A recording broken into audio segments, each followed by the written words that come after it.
Let us now start our next concept, which is Poisson ratio and elastic potential energy in a stretched wire. यदि length L and cross sectional area A की rod पर tensile force F apply करें तो rod की length delta L से change हो जाती है एंड रॉड का डायमीटर भी कम हो जाता है। यानी कि अब रॉड में टू टाइप्स के स्ट्रेन होंगे, एक लेंथ में चेंज होने के कारण and another due to change in diameter of the rod. Diameter में चेंज के कारण स्ट्रेन टेंसाइल फोर्स के परपेंडिकुलर होता है, इसलिए इसे लैटरल स्ट्रेन कहते हैं। साइंटिस्ट साइमन पॉइजन ने बताया कि within the elastic limit lateral strain longitudinal strain के डायरेक्टली प्रोपोर्शनल होता है। यदि original diameter d and contraction in diameter delta d हो तो लैटरल स्ट्रेन होगा delta d by d and Poisson's ratio होगा delta d by d divided by delta l by l। क्योंकि Poisson's ratio दो strains का ratio है, इसलिए यह एक डायमेंशनलेस क्वांटिटी होगी एंड एक नंबर होगा। पॉइजन्स रेशियो की वैल्यू केवल मटेरियल के नेचर पर डिपेंड करती है। स्टील के लिए इसकी वैल्यू 0.28 एंड 0.30 के बीच में होती है एंड एल्यूमिनियम अलॉयज के लिए 0.33 होती है। Now we will calculate elastic potential energy in a stretched wire.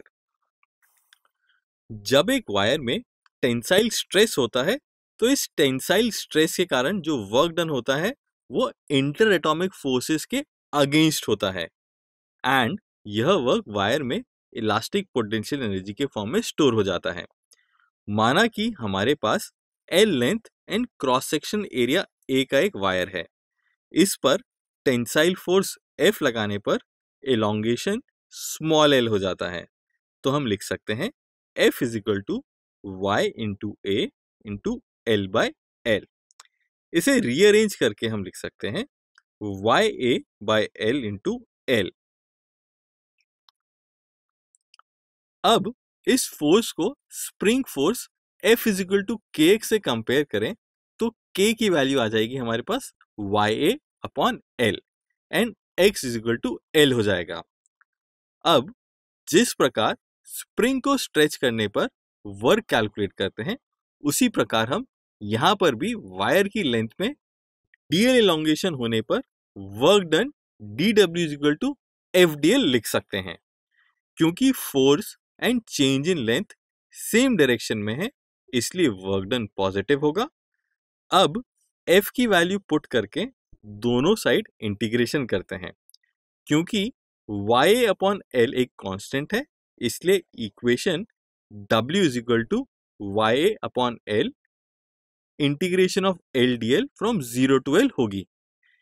L का इंटीग्रेशन L स्क्वायर बाय 2 होगा। लिमिट्स पुट करने पर W is equal to YA by L into L square by 2 हमें मिल जाएगा।